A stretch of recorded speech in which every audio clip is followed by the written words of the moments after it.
नमस्कार साथियों, आज अपन टॉपिक पढ़ने जा रहे हैं विद्युत धारा। सबसे पहले तो अपन बात करते हैं कि विद्युत के दो प्रकार हैं। एक तो होता है स्थिर विद्युत, एक होती है धारा विद्युत। तो ये जो विद्युत धारा है ये विद्युत का एक प्रकार है।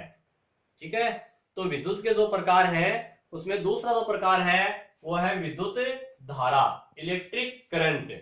और केवल जो विद्युत होता है उसे अपन कहते हैं इलेक्ट्रिसिटी।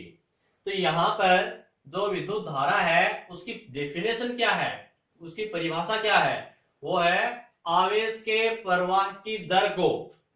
आवेश जो है, आवेश यानी कि धनावेश या ऋणावेश, यहां अपन ऋणावेश की बात करेंगे क्योंकि इलेक्ट्रॉन का प्रवाह होता है और इलेक्ट्रॉन जो होते हैं वो ऋणावेशित होते हैं। ठीक है, तो इलेक्ट्रॉन का प्रवाह होना और उसके लिए दर, दर का मतलब रेट, यानी कि कोई भी चीज अपन देखते हैं तो अपन उसके लिए दर का शब्द यूज करते हैं। जैसे मान लीजिए कोई भी मार्केट के अंदर अपन सब्जी वगैरह खरीदते हैं तो कहते हैं कि किस रेट से, किस भाव से, यानी कि प्रति केजी का पैसा कितना है, 1 किलो का कितना रुपया है। वैसे ही यहाँ दर शब्द अपन यूज करेंगे समय के लिए, यानी कि इलेक्ट्रॉन किसी परिपथ में, परिपथ किसे कहते हैं, तो तार होता है अपने घरों में जो तार है उसे अपन परिपथ कहते हैं।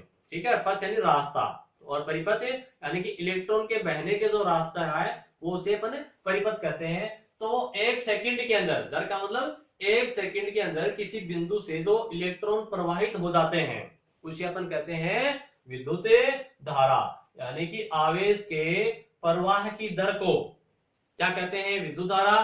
चाहे ऐसे बोल दीजिएगा कि किसी एक बिंदु से गुजरने वाले इलेक्ट्रॉन, ठीक है, कि कितने समय, प्रति सेकंड, यानी कि 1 सेकंड के अंदर, कितने, 1 सेकंड में, यानी कि दर हो गई है, प्रति का मतलब ये रेट हो गई इसकी। और गुजरने वाले इलेक्ट्रॉन की क्या है, संख्या, संख्या यानी कि नंबर, नंबर ऑफ इलेक्ट्रॉन। तो इसके लिए फार्मूला क्या बन जाएगा, इसके लिए फार्मूला बनेगा I इक्वल टू I यानी कि विद्युत धारा। ठीक है, विद्युत धारा इज इक्वल टू क्या है, Q अपॉन T। और Q क्या बताया अपन ने, किसी बिंदु से गुजरने वाले इलेक्ट्रॉन की संख्या, किसकी, नंबर ऑफ इलेक्ट्रॉन, इलेक्ट्रॉन की संख्या को अपन क्या कहते हैं, Q से इंडिकेट करते हैं। और प्रति सेकंड, यहां समय जो है टाइम, वो टाइम अपन किस में लेंगे, सेकंड में लेंगे। ये याद रखना, एग्जाम्स के अंदर ये जो इक्वेशन है इसमें से सीधे क्वेश्चन आते हैं न्यूमेरिकल टाइप के, और यहाँ पर इसका मान सेकंड में न दे करके मिनट में दे दिया जाता है कि किसी परिपथ के अंदर इतने इलेक्ट्रॉन 2 मिनट के अंदर प्रवाहित होते हैं। ठीक है, तो ये अपन इसको पहले सेकंड में कन्वर्ट करेंगे, उसी के बाद में अपन आई जो है धारा का मान ज्ञात करेंगे।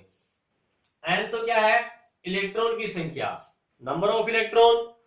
ई, एक इलेक्ट्रॉन जो है उसके ऊपर कितना आवेश होता है, कितना चार्ज होता है। अपने बताया कि इलेक्ट्रॉन पे कौन सा चार्ज होता है, ऋणावेश। तो इलेक्ट्रॉन पे चार्ज कितना है, 1.6, कितना है, 1.6 into 10 to the power -19 coulomb.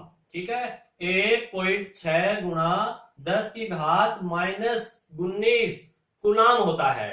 ठीक है, आवेश का मात्रक क्या है, कूलम। तो ये इसका चार्ज होता है एक इलेक्ट्रॉन पे।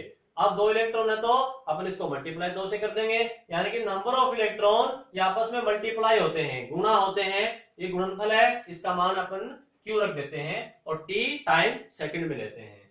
तो ये तो हुआ आवेश के प्रवाह की दर को, यानी कि आवेश के प्रवाह की रेट को क्या कहते हैं, विद्युत धारा। ठीक है, केवल विद्युत किसे कहते हैं, यहां दर शब्द नहीं आएगा, केवल विद्युत की बात करें, यानी कि आवेश के प्रवाह को विद्युत कहते हैं और आवेश के प्रवाह की दर को क्या कहते हैं, विद्युत धारा। एग्जाम में कई बार क्वेश्चन इस प्रकार से भी पूछा हुआ है कि विद्युत धारा किसे कहते हैं, आवेश के प्रवाह को या आवेश के प्रवाह की दर को। तो आवेश के प्रवाह की दर को तो कहते हैं विद्युत धारा। ठीक है, और केवल आवेश का जो प्रवाह होता है उसे कहते हैं केवल विद्युत। तो एक बात तो इसकी है, यहां से जो क्वेश्चन बनते हैं उसके बारे में। दूसरा, फिर इसका मात्रक क्या है, विद्युत धारा का मात्रक है वो है एम्पियर। क्या मात्रक है, इसको अपन एम्पियर, इसका एसआई मात्रक यानी कि अंतरराष्ट्रीय जो मात्रक है वो है एम्पियर। अब ये एम्पियर किसके सम्मान में रखा गया है? एक वैज्ञानिक है, फ्रांसीसी वैज्ञानिक है, आंद्रे यानी कि ओंद्रे मेरी एम्पियर, नाम क्या उनका पूरा नाम? ओंद्रे मेरी एम्पियर के सम्मान में रखा गया है। एम्पियर इसका SI मात्रक। अब 1 एम्पियर का मान पूछ लिया जाए। 1 एम्पियर का मान यानी कि यहां पर भी इसका मान 1 और इसका मान भी 1, यानी कि यहां भी 2 और यहां भी 2 हो तो यहां इसका मान 1 आएगा। परंतु 1 एम्पियर के लिए परिभाषा क्या बनेगी? यानी कि 1Q, ठीक है, आवेश जो है वो उसका मान इतना, कितने? 1 सेकंड में गुजरने वाले, तो ये क्या कहलाएगा? 1 एम्पियर। फिर 2 क्वेश्चन सीधे एग्जाम में पूछे गए हैं, क्या कि 1 मिली एम्पियर का मान कितना होता है? 1 milliampere is equal to 10 की घात -3 एम्पियर, ठीक है, यानी कि 10 टू द पावर -3। और दूसरा पूछा गया एक माइक्रो एम्पियर, ये तो था मिली एम्पियर और ये है माइक्रो एम्पियर। माइक्रो एम्पियर का मान अपन इसको इस प्रकार से इंडिकेट करते हैं, न्यू एम्पियर, यानी कि माइक्रो एम्पियर 10 की घात -6 एम्पियर होता है। ये दोनों सीधे एग्जाम में पूछे जाते हैं।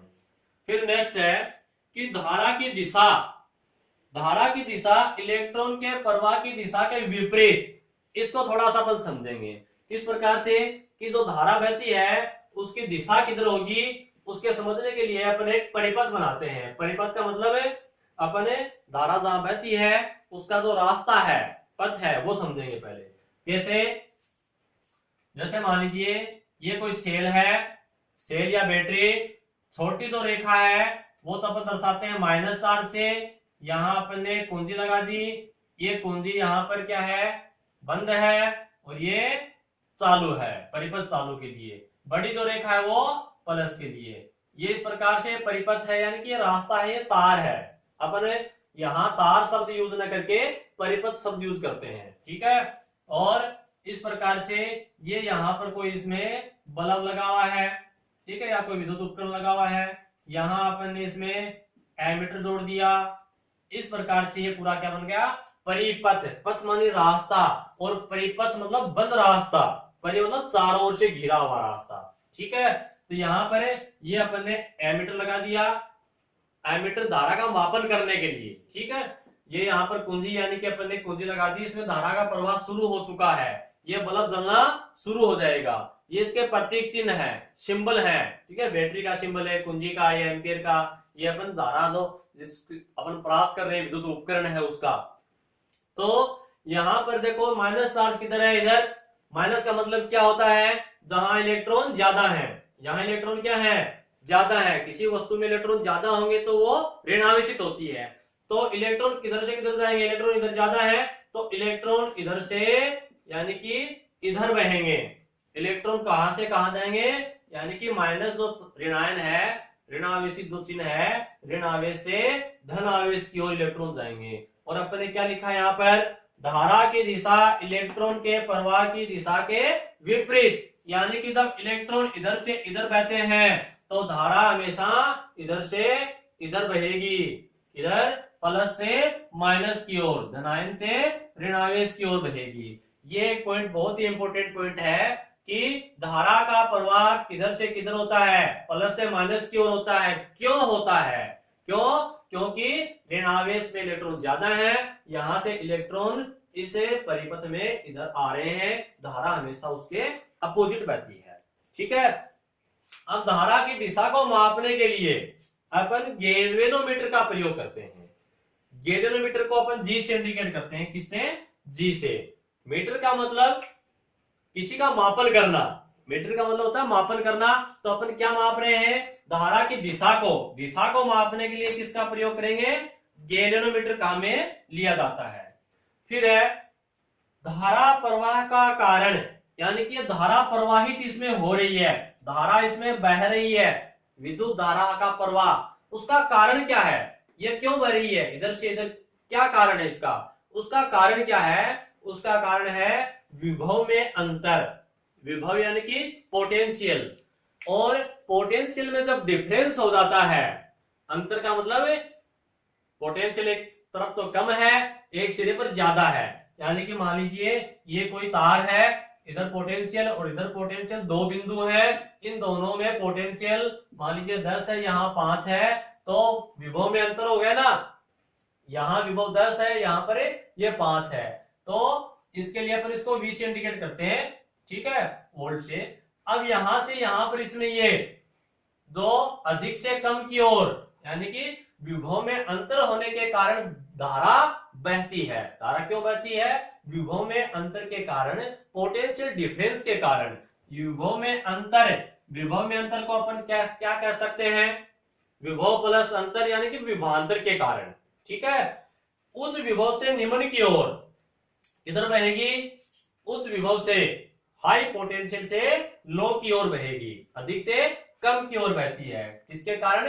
विभव में अंतर होने के कारण। दोनों तरफ विभव बराबर कर दिया अपन ने, ठीक है, इधर और इधर दोनों तरफ विभव क्या है? बराबर है, तब धारा नहीं बहेगी। जब तक दोनों में अंतर रहेगा विभव में, तब तक ही धारा बहती है।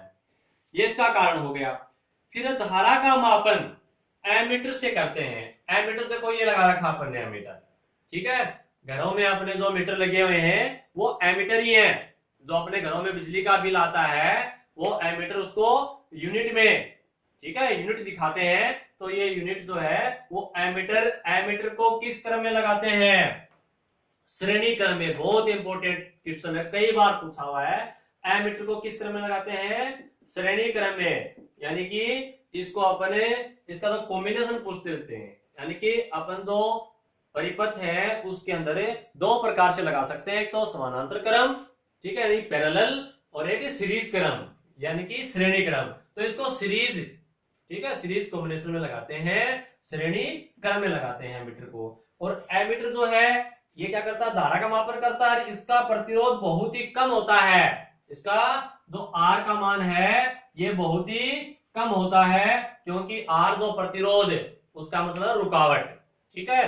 तो आर का मान ज्यादा होगा तो धारा का प्रवाह कम होगा। यहाँ आर का मान बहुत ही कम होता है, इसलिए धारा का मान ज्यादा हो सके। तो ये अपना हुआ यानी विद्युत धारा के बारे में। अब इसके दो प्रकार हैं। विद्युत धारा के दो प्रकार हैं। कितने? दो प्रकार। एक पढ़ेंगे अपन डीसी, दूसरा एसी। डीसी का मतलब डायरेक्ट करंट और एसी का मतलब अल्टरनेटिव करंट यानी कि प्रत्यावर्ती धारा, ठीक है। वो अपन देखते हैं भी प्रत्यावर्ती और डिश धारा के बारे में।